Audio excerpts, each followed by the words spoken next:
कल देखेंगे भैया। देखो अपने जैसे वर्ल्ड में मान लो मैच ऑस्ट्रेलिया में हो रहा है और वो इंडिया में दिखाई देता है, तो ऐसा किसके कारण पॉसिबल है? ये पॉसिबल है जियो स्टेशनरी सैटेलाइट। जियो का मतलब क्या होता है? अर्थ, और स्टेशनरी का मतलब होता है स्थिर।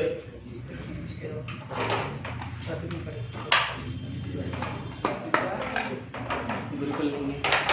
स्टेशनरी का मतलब होता है स्थिर, यानी ऐसा सैटेलाइट जो अर्थ के रेस्पेक्ट में रहता है, अर्थ के रेस्पेक्ट में स्थिर है, उस सैटेलाइट को कहते हैं geostationary satellite. Geostationary satellite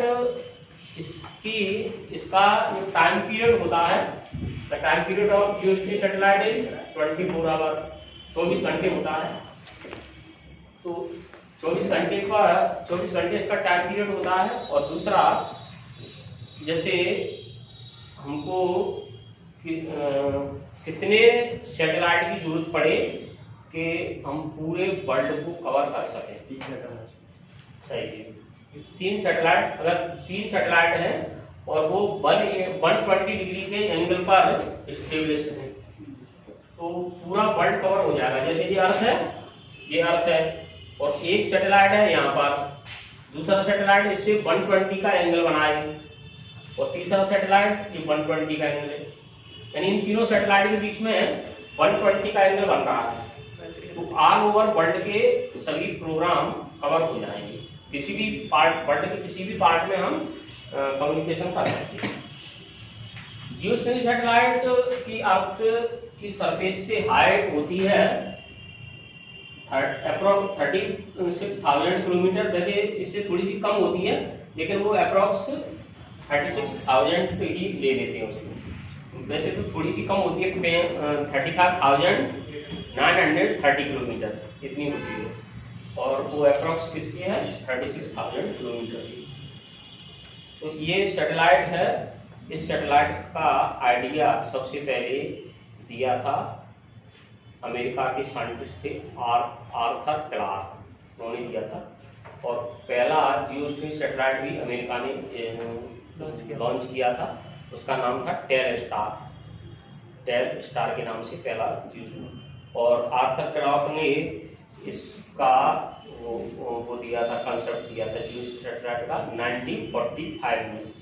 तो 1945 के लगभग कितने साल हो गए? 17 साल बाद ये एग्जिस्टेंस में आ पाया था जियो सैटेलाइट। जियो सैटेलाइट का मेन यूज किसमें होता है? कम्युनिकेशन में। मेन यूज कम्युनिकेशन में है। इसके अलावा ये एटमॉस्फेयर के अपर रीजन की स्टडी करता है। ये इसकी एंगुलर स्पीड है वो अर्थ की एंगुलर स्पीड के बराबर होती है, इसलिए इसको सिंक्रोनस, सिन माने होता है बराबर, सन इक्वल, क्रोनस मीन्स होता है टाइम, इसीलिए इसको सिंक्रोनस सैटेलाइट भी कहते हैं। तो ये इसके मेन फीचर हैं जियो स्टेशनरी सैटेलाइट। इसको हिंदी में कहते हैं भू-स्थायी उपग्रह। भू-स्थायी उपग्रह कहते हैं। अब इसमें छोटे छोटे क्वेश्चन जैसे यही बन जाते हैं, जैसे जियो स्टेशनरी सैटेलाइट का टाइम पीरियड कितना होता है? 36। इसकी अर्थ की सरफेस से हाइट कितनी होती है? तो इसकी डेफिनेशन है, इस satellite revolve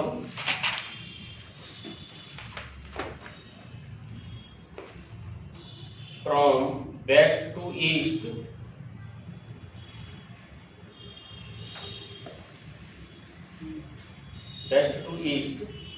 with a period of revolution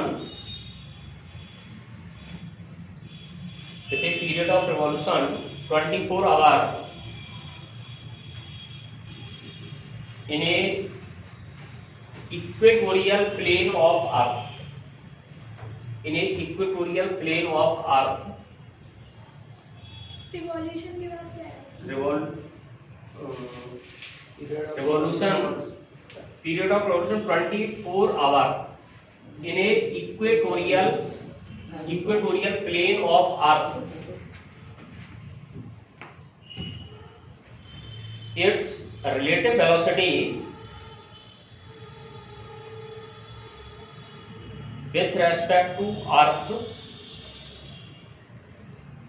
is zero, is called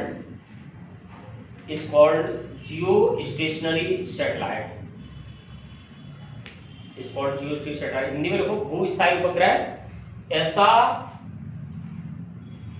ऐसा उपग्रह जो पृथ्वी के चारों ओर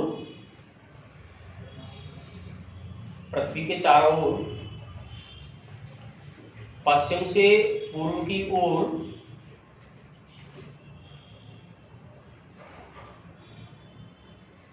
घूमता है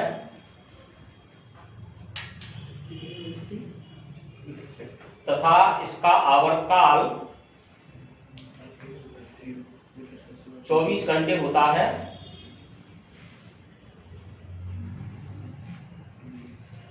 यह भूमध्य रेखीय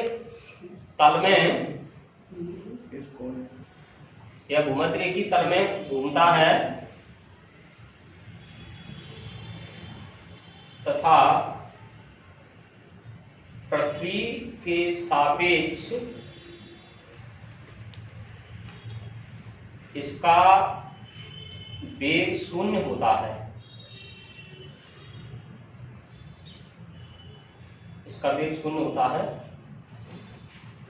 भूस्थायी उपग्रह कहलाता है।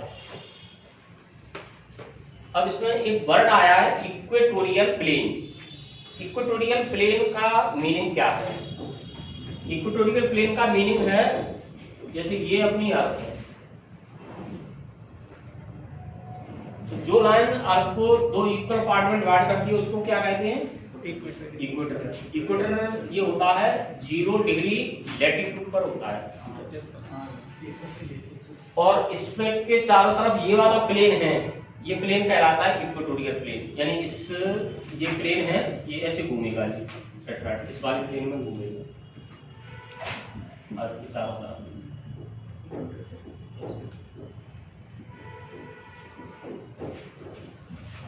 यानी इसका मतलब है ये सैटेलाइट है वो अपनी दिल्ली से पास नहीं हो सकता है। क्यों नहीं हो सकता है? क्योंकि दिल्ली कहाँ पर होगी? यहाँ पर। ठीक, तो इसको सिंक्रोनस क्यों कहते हैं? सिन मीन्स बराबर, क्रोनस मीन्स टाइम। तो नेक्स्ट पॉइंट हो, it is also called synchronous satellite. It is also called synchronous satellite. SYNCHRONOUS.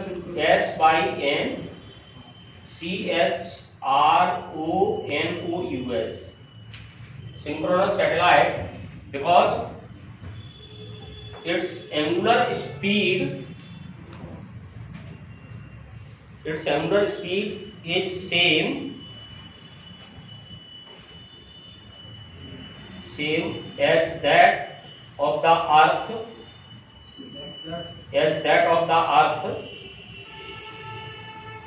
about its own axis. इसे about its own axis, इसे सिंक्रोनस माने होता है समान समय वाला। सिंक्रोनस, इसे सिंक्रोनस ऐसे लिख लो रोहित, इसे सिंक्रोनस उपग्रह भी कहते हैं। SYNCHRONOUS, इसे सिंक्रोनस उपग्रह भी कहते हैं क्योंकि इसकी कोणीय चाल, सिंक्रोनस उपग्रह भी कहते हैं क्योंकि इसकी कोणीय चाल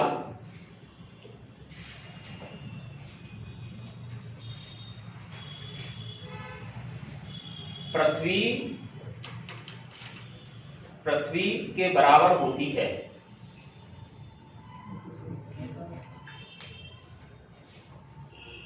पृथ्वी के बराबर होती है।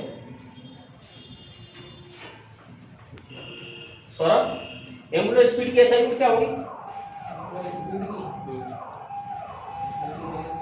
वही होगी सर, वेलोसिटी रेडियन पर सेकंड, रेडियन पर सेकंड होगी, कोई नहीं होगी। वेलोसिटी की तो मीटर पर सेकंड होती है और उसकी होगी रेडियन पर सेकंड। नेक्स्ट पैरामीटर लिखिए, हाइट ऑफ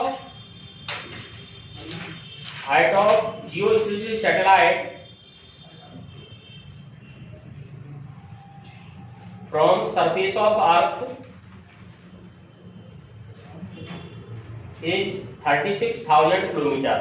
पृथ्वी तल से height of geostationary satellite from surface of earth is 36,000 kilometre.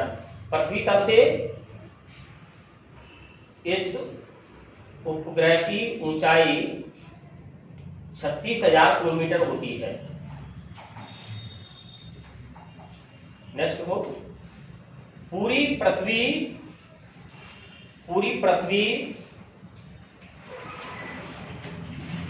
को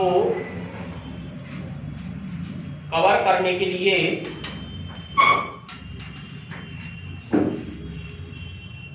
120 डिग्री पर 3 उपग्रहों की आवश्यकता होगी। For communication to whole earth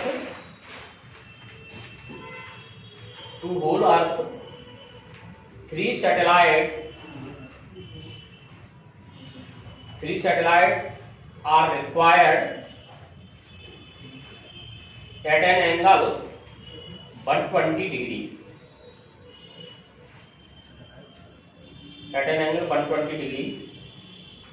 Next, the idea of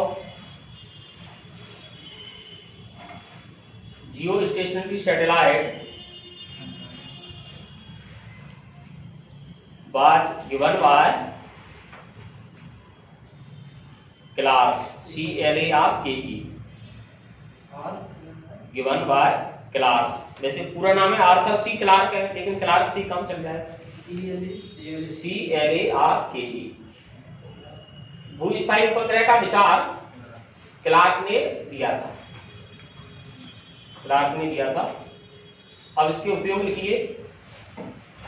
उपयोग सर, ये तीन जो सैटेलाइट थी, जो तीनों सैटेलाइट थी ना, वो एक ही कंट्री की थी क्या? मतलब एक ही कंट्री की होती है क्या तीनों सैटेलाइट? एक ही कंट्री की। देखो, जैसे तीनों सैटेलाइट हैं, जैसे अब देश अपनी सैटेलाइट एस्टेब्लिश करता है, ठीक। तो कुछ देशों में क्या होता है, कुछ देश अपने कार्यक्रम किराए पर ले लेते हैं। जैसे हर एक देश के पास ये क्षमता नहीं होती है कि वो अपनी सैटेलाइट एस्टेब्लिश कर सके। तो अपनी इंडिया, ज़्यादातर कंट्री हैं वो अपने सैटेलाइट एस्टेब्लिश करवाती हैं तो इंडिया से करवाती हैं, क्योंकि इंडिया में खर्चा इनका कम आता है अदर कंट्री के कंपेरिजन में। और दूसरा, ये जियोस्टेशनरी सैटेलाइट है वो कुछ ही कंट्रियों के पास में है, केवल 5-6 कंट्री हैं उनके पास में। केवल इंडिया के पास तो है, इंडिया के पास तो है ही।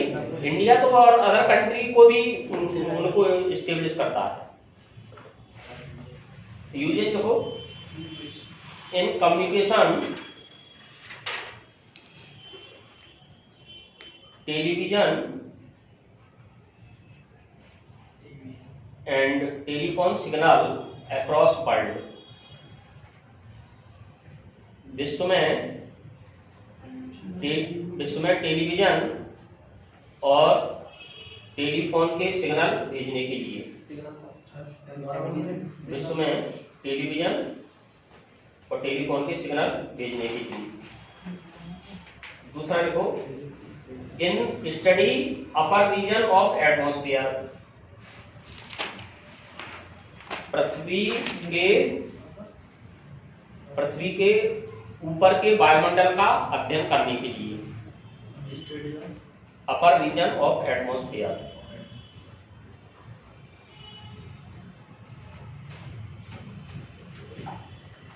तो अब देखो ये जियोस्टेशनरी सैटेलाइट कहां पर स्टेब्लिश किया जाता है? इक्वेटोरियल प्लेन में। ये इक्वेटोरियल प्लेन है, यानी ये जियोस्टेशनरी सैटेलाइट का प्लान है, जियोस्टेशनरी सैटेलाइट। ठीक, तो ये फिगर बना दिया तुमने।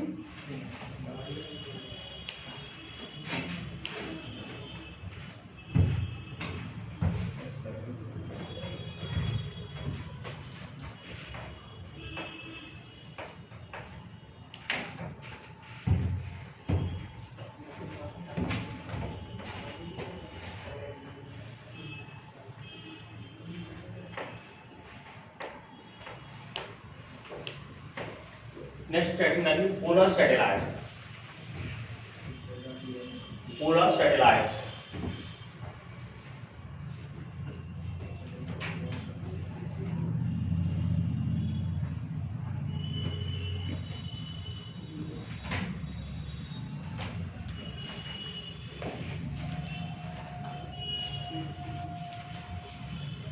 तो ये पोल है, नॉर्थ और साउथ पोल,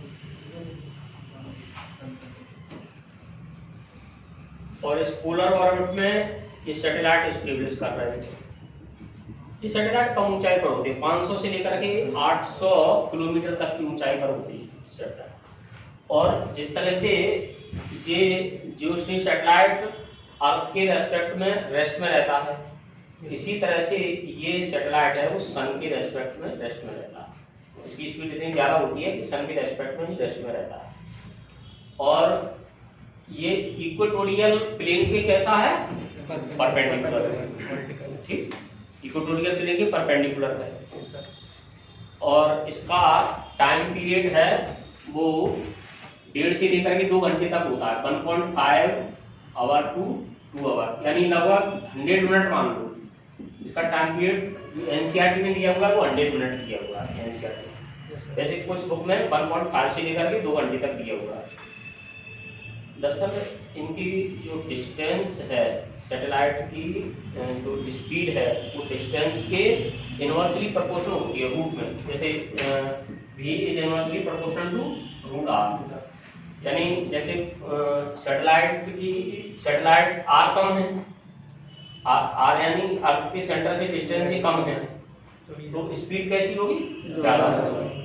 और अर्थ के कंपेरिजन में डिस्टेंस ज्यादा है तो ज्यादा है तो क्या होगा?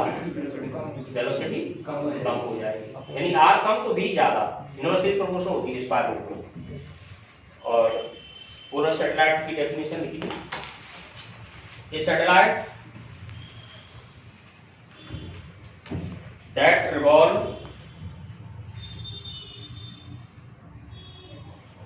In polar orbit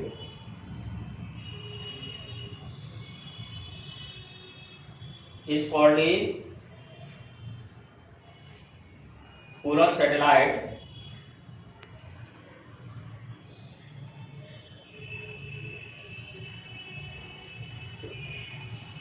A polar satellite is one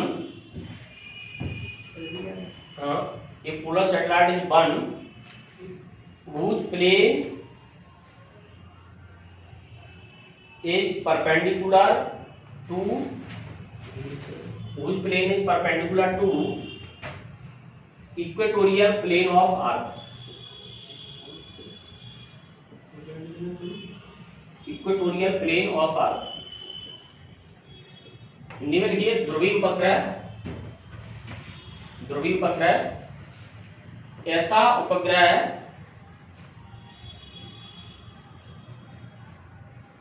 उपग्रह जो पृथ्वी की ध्रुवीय कक्षा में चक्कर लगाता है,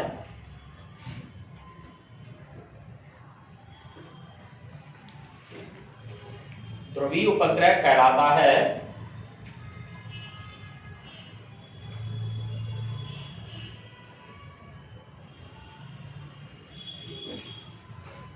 यह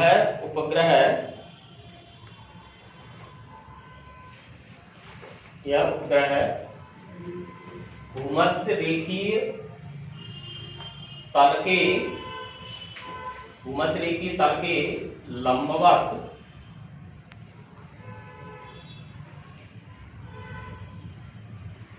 चक्कर लगाता है।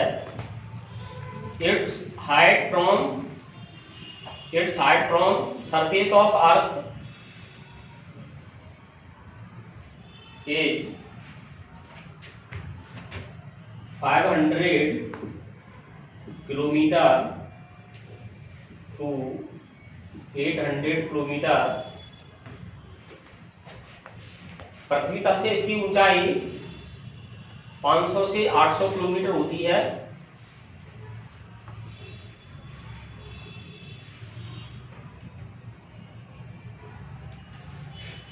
And time period about 100 minutes.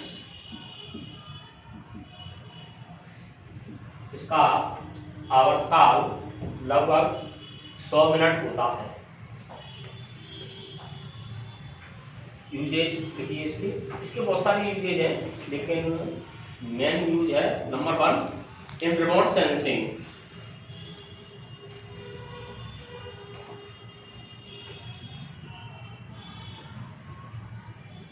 Remote sensing इसको हिंदी में कहते हैं सुदूर संवेदन में।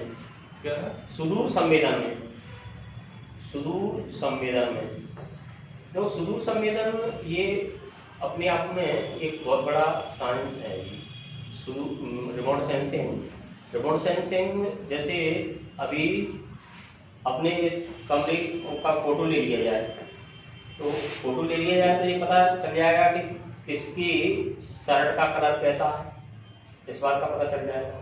तो रिमोट सेंसिंग में ये होता है कि कलर के बेस पर, टेम्परेचर के बेस पर और इनके बेस पर हम ये पता लगाते हैं कि अर्थ के अंदर कहाँ पर वाटर हो सकता है, अर्थ के अंदर कहाँ पर मिनरल्स हो सकते हैं, कहाँ ये सैटेलाइट से पता लगता है। देखो यूपी में एक बाबा ने घोषणा कर दी थी कि एक किला है, उसके नीचे बहुत बड़ा सोने का खजाना है।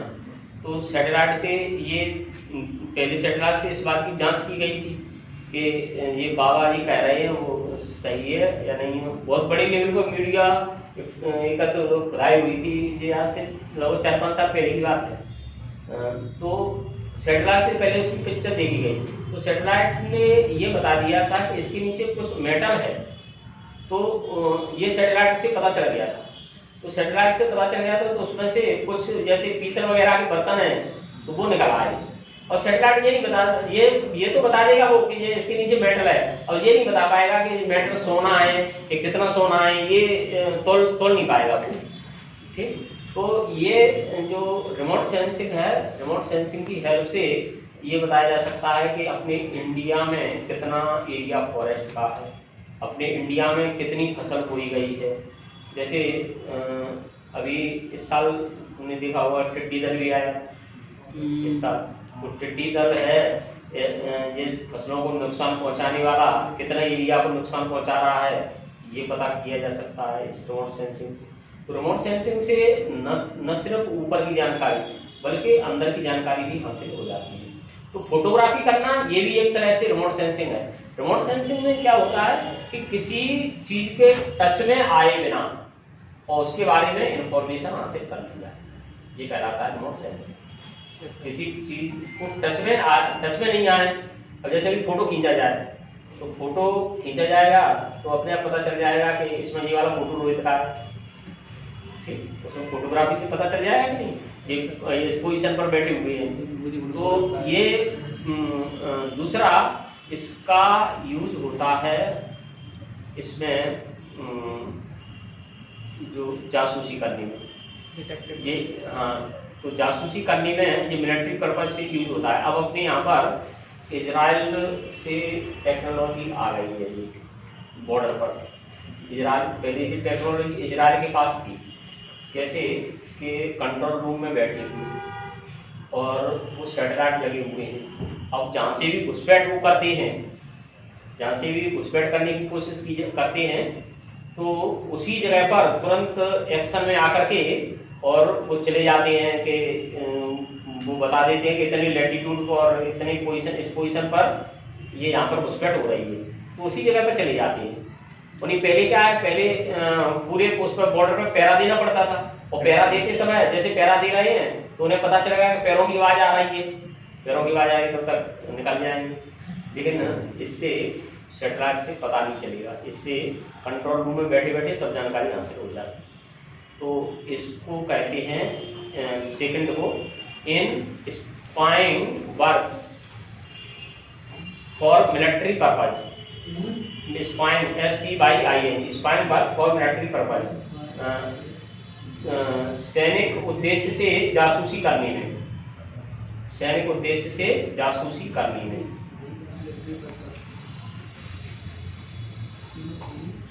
और भी इसके बहुत सारे यूज हैं। To find out the water in the ground, जमीन में कहां पर पानी हो सकता है, जमीन में कहां पर मिनरल्स हो सकते हैं, ये इस चीज का पता लगाने के लिए भी इनका यूज होता है। और अब एक न्यूमेरिकल लिखना है। If diameter of earth becomes twice, if diameter of earth becomes twice its present value,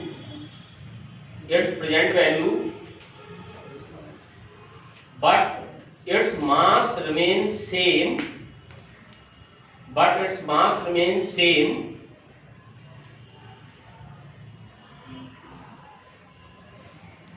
then how would be the weight of an object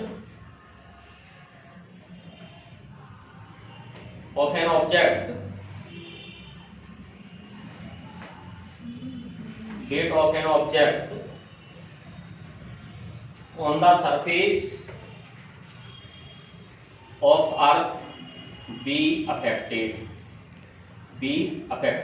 Hindi में देखो, यदि पृथ्वी के व्यास को दोगुना कर दिया जाए, पृथ्वी के व्यास को दोगुना कर दिया जाए,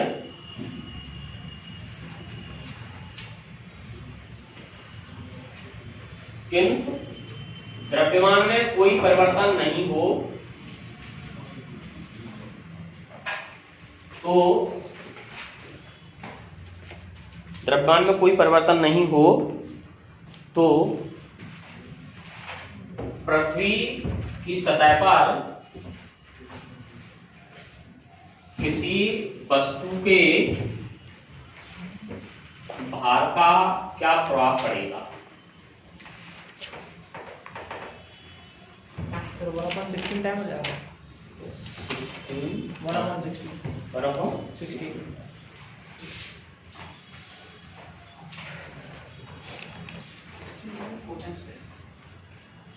पहले तो ये बताओ, हमने एक यहाँ पर पॉइंट लिखवाया था V inversely proportional to 1/√r, ये किसने नोट किया है? ये V इनवर्सली प्रोपोर्शनल 1/√r ये किसने नोट किया है? किसी ने नहीं किया।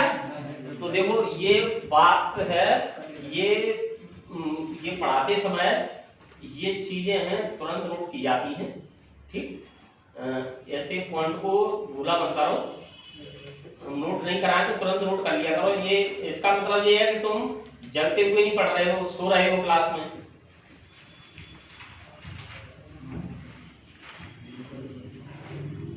देखो इसमें रेडियस को डायमीटर है उसको डबल कर दिया गया है, डायमीटर डबल कर देंगे तो रेडियस भी डबल हो जाएगी।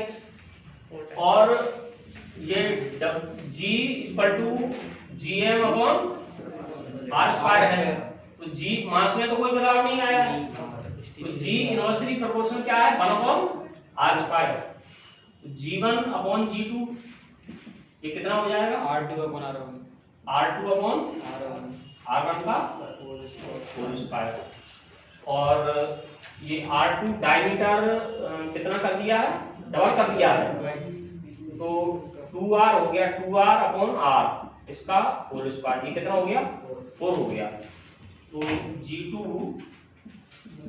बराबर G1/4 हो गया। G2 बराबर G1 अपॉन 4 और यहाँ से m दोनों तरफ m कर दूं mg, तो mg वेट हो जाएगा। तो वेट है, अब w वेट कितना हो जाएगा, वेट हो जाएगा w अपॉन 4 हो जाएगा।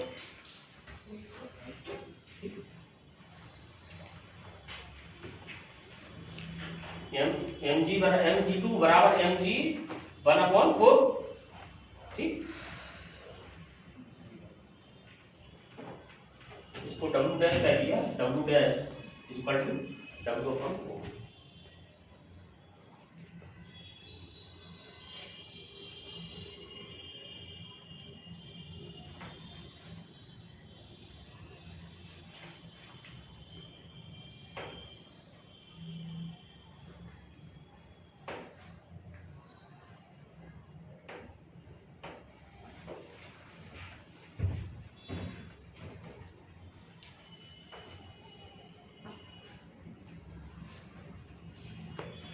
अगला क्वेश्चन देखो, यदि पृथ्वी का द्रव्यमान और त्रिज्या दोनों दोगुने कर दिए जाते हैं, दोनों दोगुने कर दिए जाते हैं, तो गुरुत्वीय त्वरण पर क्या प्रभाव पड़ेगा? If mass and radius both are doubled, mass and radius both are doubled, then what is the effect on acceleration due to gravity?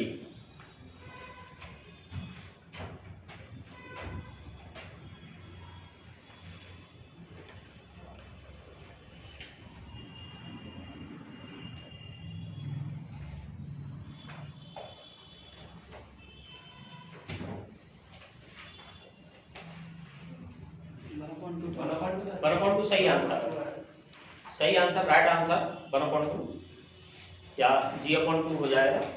ये g equal to G M upon R square. अब mass को भी double कर दिया तो g dash G M upon 2, radius को double कर दिया r अपॉन 2। सर रेट डबल रेडियस को डबल कर दिया सर, मास को भी डबल किया गया, मास को भी डबल किया गया, इसको भी डबल किया गया। तो ये कितना हो गया 2gm और अपॉन 4r स्क्वायर, ये कट गया, 2 आ गया। तो gm अपॉन r स्क्वायर किसके बराबर है? g के बराबर है, तो g अपॉन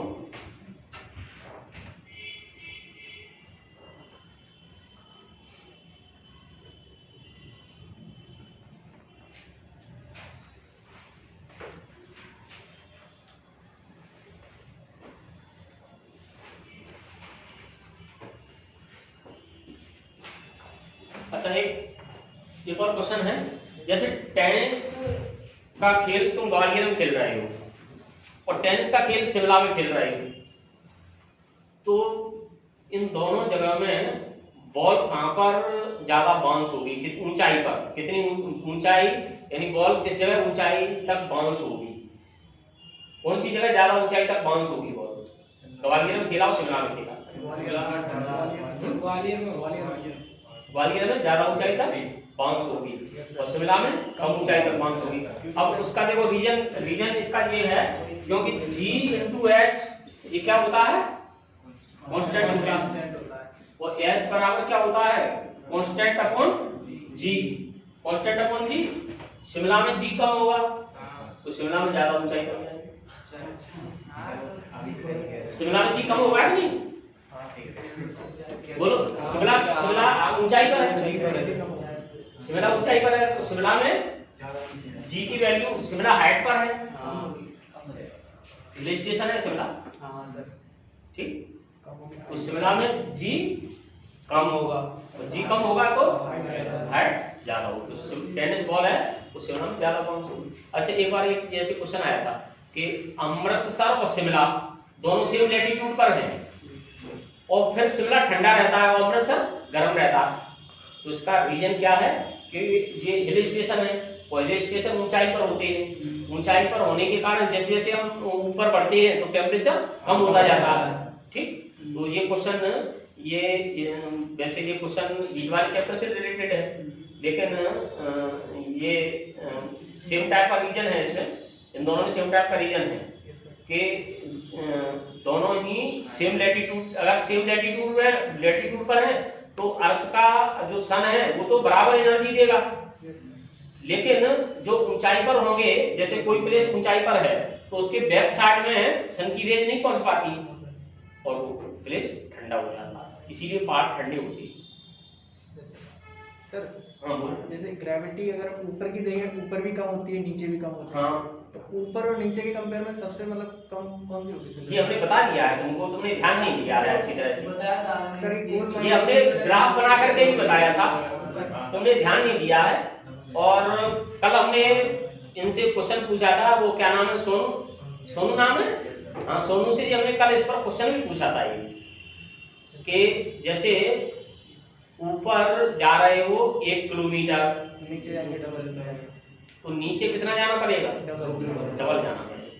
हाँ सर ठीक, वो ग्राफ भी बनवाया था, ग्राफ नहीं देखा था सर, ग्राफ याद है। और अगला ये हमने क्वेश्चन तुमको बता दिया क्या कि मून पर एटमॉस्फेयर नहीं है? नहीं बताया? तो क्वेश्चन लिखिए कि टेरेस वाला तो समझ में आ गया। तो moon has no atmosphere high, चंद्रमा पर वायुमंडल नहीं है, क्यों? चंद्रमा पर वायुमंडल नहीं है, क्यों?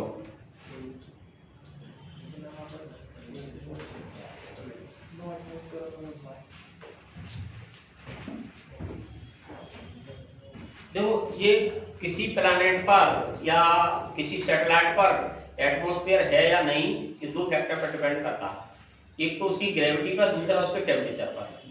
ठीक, ग्रेविटी और टेम्परेचर। टेम्परेचर पर क्यों डिपेंड करता है? क्योंकि टेम्परेचर पर गैस के मॉलिक्यूल की स्पीड डिपेंड करती है। गैस के मॉलिक्यूल्स हैं जो मून पर टेम्परेचर +100 से -100 तक हो जाता है। +100 यानी बर्फ भी जम जाती है वहां पर, -100 भी हो जाता है, तो +100 बॉल भी हो जाएगा और बर्फ भी जम जाएगी, तो वहां पर जीवन पॉसिबल नहीं है, क्योंकि +100 पर कोई व्यक्ति कैसे रह पाएगा? +100 पर तो नहीं रह सकते, -100 भी रहने के लिए ठीक नहीं। अब यहाँ पर मून पर क्या है, गैस के मॉलिक्यूल की आरएमएस स्पीड VRMS की होती है 2.38 किलोमीटर पर सेकेंड, सॉरी 2.5 किलोमीटर पर second, RMS speed of gas molecule. और वहां पर एस्केप स्पीड है, escape speed at the surface of moon, ये है 2.38 किलोमीटर पर सेकेंड। यानी जैसे अपने यहाँ पर एस्केप स्पीड कितनी है? 11.2 किलोमीटर पर सेकेंड। तो अपने यहाँ से तो ये गैस के मॉलिक्यूल जा नहीं सकते हैं, क्यों? 2.5 है, ये 11.2 से कैसी है? बहुत कम है। और ये वैल्यू वहाँ की एस्केप स्पीड है मून की, और ये गैस के मॉलिक्यूल की आरएमएस स्पीड है। सर जो 2.4 है कि 2.5? कौन सा? 2.4 है सर। 2.438 VRMS, ये 2.5 है, ये 2.5 है और ये है 2.38। देखो 2.4 भी कहीं लिखा होगा, 2.4 भी लिखा होगा, 2.38 है इसकी वैल्यू, 2.38, और इसको 2.4 भी लो तो भी कोई बात नहीं, 2.4 लिख लोगे तब भी 2.5 से कैसा है? छोटा है। तो गैस के मॉलिक्यूल की आरएमएस स्पीड का मतलब root mean square speed of gas molecule is greater than the escape speed at the surface of the moon. Therefore, gas molecule escape from the surface of the moon. Hindi में gas के अणुओं की वर्ग माध्य मूल चाल पलायन चाल से अधिक होती है, पलायन चाल से अधिक होती है, इसलिए गैस के मॉलिक्यूल पलायन कर जाएंगे। ठीक, तो इसमें लिख लो इसका आंसर, गैस के अणुओं की चंद्रमा के तल पर वर्गमाध्य मूल चाल 2.5 किलोमीटर पर सेकेंड है, जबकि चंद्रमा के तल पर पलायन वेग 2.38 किलोमीटर पर सेकेंड है। The VRMS at the surface of moon is 2.5 kilometer per second. VRMS of gas molecule is 2.5 kilometer per second, and escape velocity at the surface of moon is 2.38 kilometer per second. Therefore, gas molecules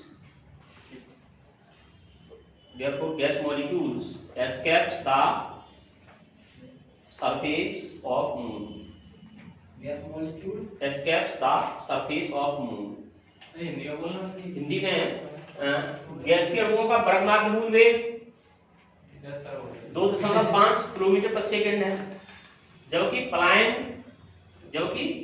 वेग 2.38 kilometre पर second है। अतः gas के अणु पलायन कर जाएंगे।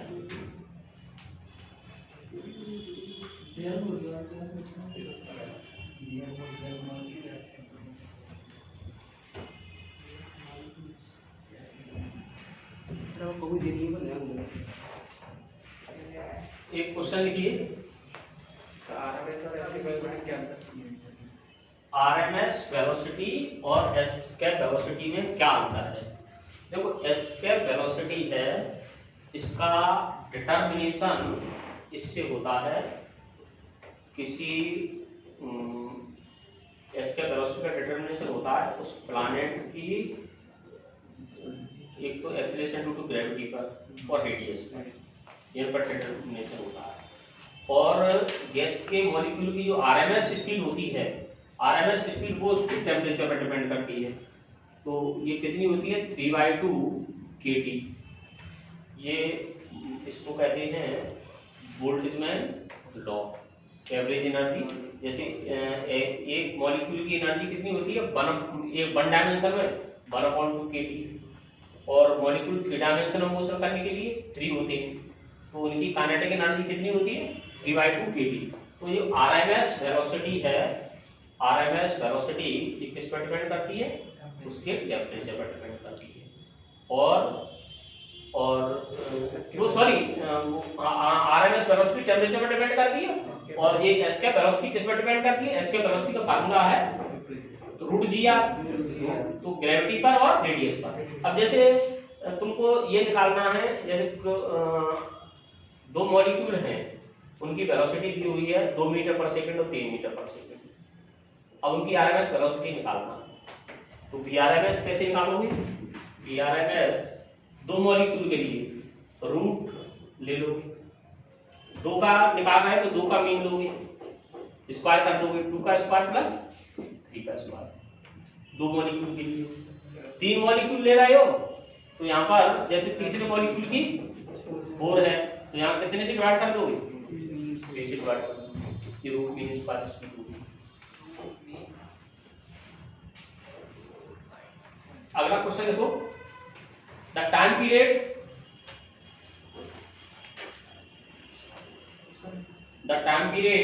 Of A planet, हाँ क्वेश्चन है ये, the time period of A planet depends on the distance from the sun edge, किसी ग्रह का आवर्तकाल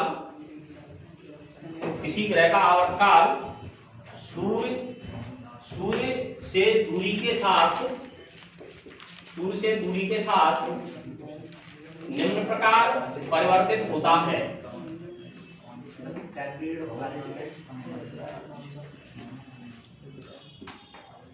The time period of a planet depends on the distance from the sun edge. ये option दिए गए हैं। हिंदी में क्वेश्चन लिख लिया, बताएं। किसी ग्रह का आवर्तकाल सूर्य से दूरी के साथ निम्न प्रकार परिवर्तित होता है, ये ऑप्शन दिए गए हैं। तो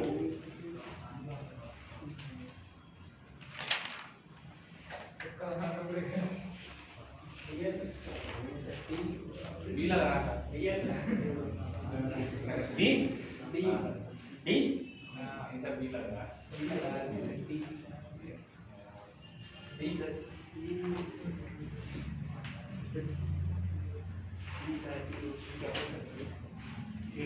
जल्दी लगाओ।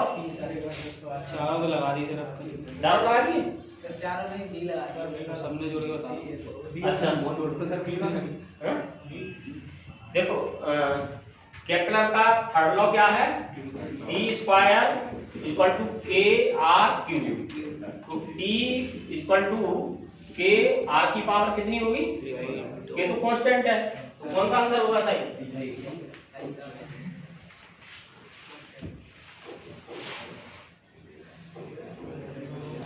सर क्या है केबलर का थर्ड है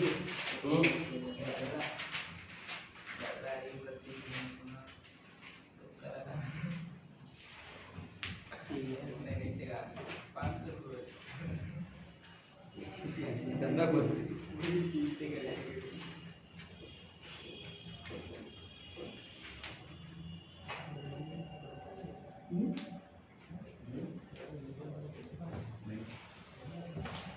नोट कर लिया?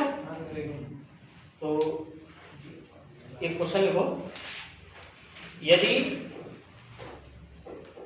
यदि पृथ्वी का गुरुत्वाकर्षण बल अचानक समाप्त हो जाए,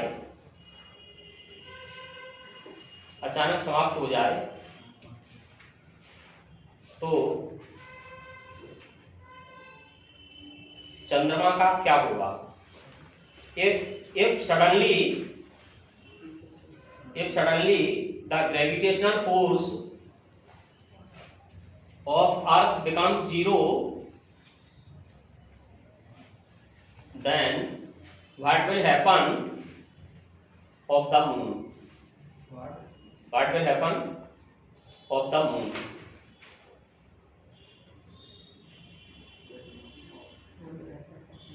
Of the moon.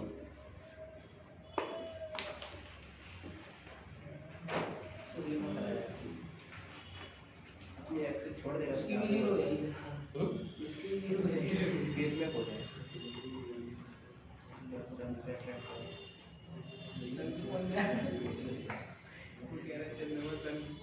देखो एक बात सुनो, जैसे तुमने रस्सी में एक पत्थर बांध दिया और पत्थर को घुमा रहे हो, जैसे पत्थर को घुमा रहे हो और अचानक तुमने घुमाते हुए तुमने अपना फोर्स समाप्त कर दिया, तुमने उसको छोड़ दिया, तो किधर जाएगा? टेंजेंशियल डायरेक्शन में चला जाएगा। तो ये मून है वो किधर चला जाएगा? Moon goes in the tangential direction. जैसे मून जितनी अपनी स्पीड से जा रहा है उसी स्पीड से टेंजेंशियल डायरेक्शन में चला जाएगा। तो इसका आंसर ये लिखोगे, in this case the moon will move in the tangential direction. Moon will move in the tangential direction of its path. इस स्थिति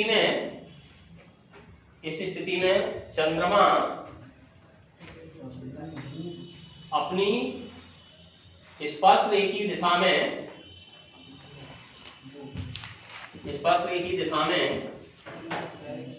चला जाएगा।